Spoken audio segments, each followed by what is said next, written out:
Welcome back to another play-by-play video, and today I'm going to be taking you through another piece out of the Suzuki Cello School Volume 3 book, and that is Lully's Gavotte. As usual, I will be taking you on a guided tour through the piece with lots and lots of practice tips for each individual section.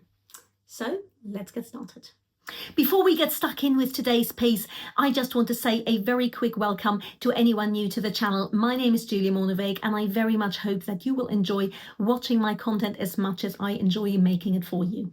If you would like to support me, please subscribe and smash that like button. And if you would like to help me make more videos in the future, you can now do so by leaving me a little tip via the link below. So without any further ado, let's get started on today's piece. Before we get into the nitty-gritty of how to play the actual piece, let's first of all talk about the gavotte. What is a gavotte? A gavotte is a traditional French, pretty lively peasant dance from the 17th and 18th century.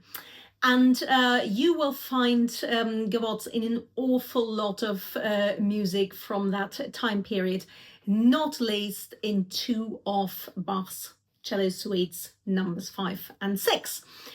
Now, what is particular about the gavotte? It's always in duple time, so it's usually written in 2/2, so two minims in a bar, two half notes in a bar, as indeed is the case here.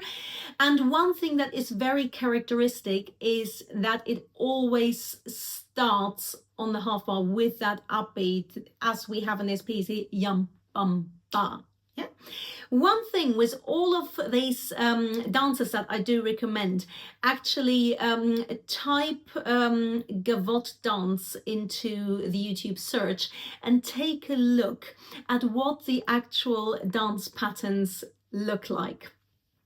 And that gives you a really good indication as to what our phrasing needs to be in this music. The reason I always give these introductions really about, especially pieces like that, is because everything we do technically, especially with our bow, is really derived from that character of that dance. So let's just have a close look at the music. He writes allegretto, mezzo forte, but also con grazioso, so which means graciously, essentially. Yeah. So we want to make sure that our bowing is not heavy and clunky, that it's very, very light, and therefore I'm going to start not in the lower half of the bow, but I'm going to start in the middle, using middle to upper half of the bow.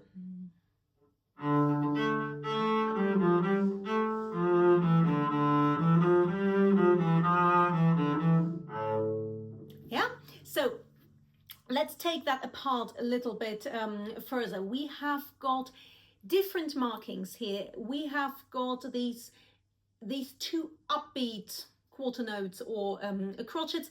They have got staccato dots on them. Now, those are not dots of the sort of very, very spiky variety. They're not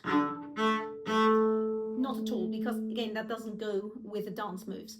It's more a feeling of up, if I can put it that way. Again, doesn't mean you lift the bow, but just light.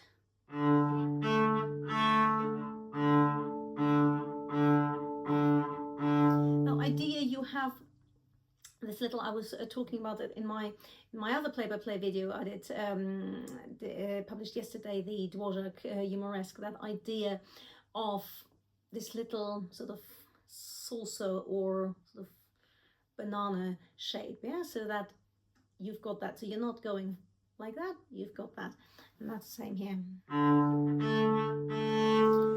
We've got these, and then right after that we have got bows, quarter and eighth notes without the dots, and those are different. Those are much in the bowing, kind of much flatter, much more détaché, really, really connected. Yeah, so we've got up, and now everything détaché.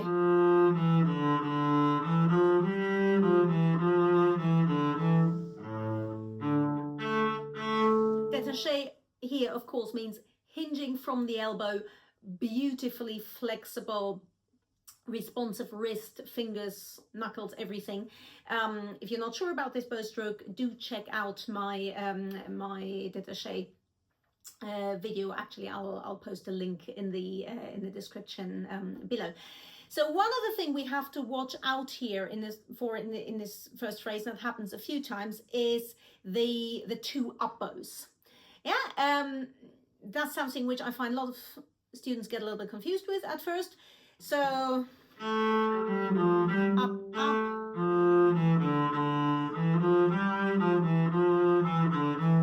You get more in the second phrase. Up, up, and now separate. Yeah, so one thing that I always recommend to learn bowing patterns is you try to practice the piece first of all without your left hand. You imagine your left hand, but you do everything else exactly as if you were playing for real. So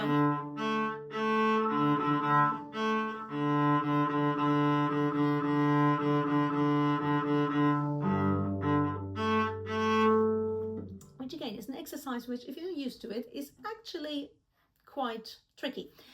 So now let's go on to halfway through bar 8, where we are now going on to onto the C string, which of course by definition has got a sort of slightly heavier, bulkier character to it. So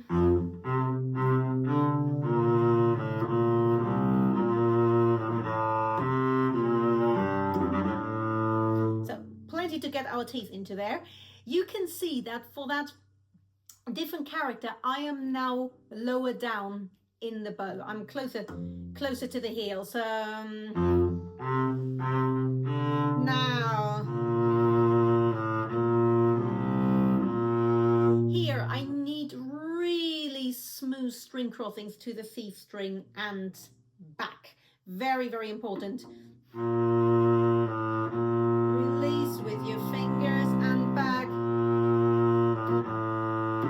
Now another tricky spot.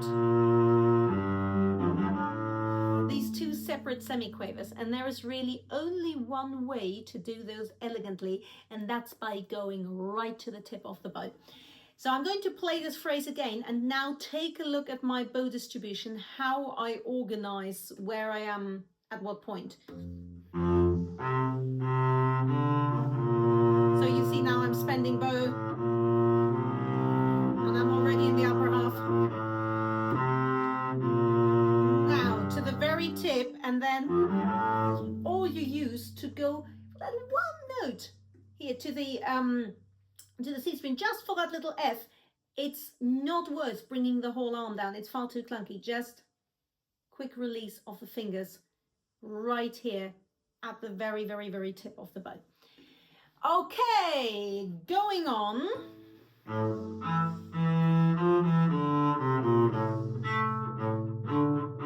And you see again the contrast between the staccato notes, very, very light and cushioned, and the détaché notes, which are really on the string. So bar 15.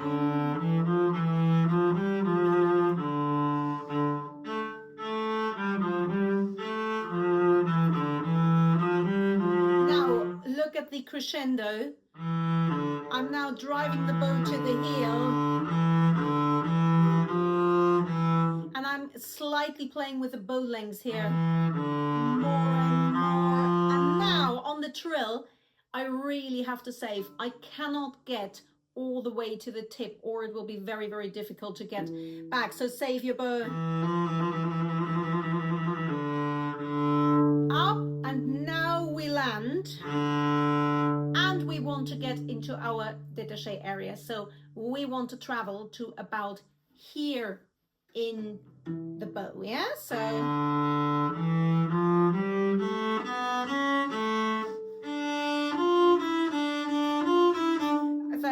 another challenge here. You need to know your third position, obviously.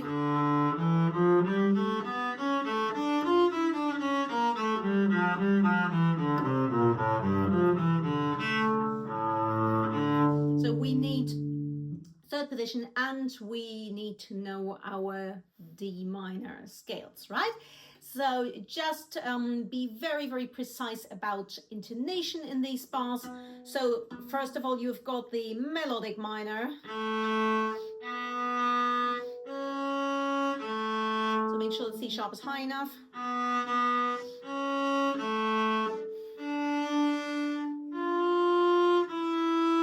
Now we've got the harmonic minor going down. Nice high C sharp and all the way big extension. Yes, so make sure you really point your first finger back.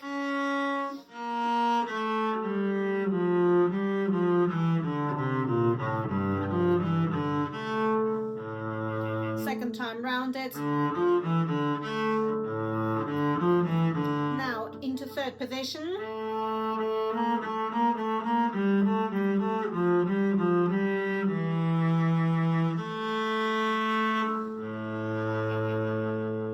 Nice long fermato, and then you retake your bow to where you started, and then it is essentially just copy and paste from the opening section, because it's a very simple ABA structure. Now, this is a really, really useful piece, particularly to practice the détaché bow stroke. It's been a long day. And also really to learn this concept of bow distribution, what needs to be done in which part of the bow.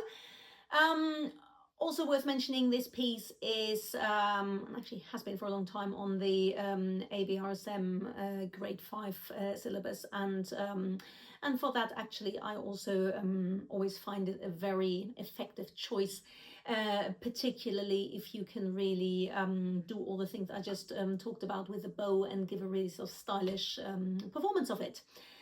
So, as usual, happy practicing, and any comments or questions, you know where to put them. And yeah, if there are any particular pieces which you would like me to talk about, you can also let me know, and then I'll see whether I can talk you through those. So thank you very much for watching, and see you soon.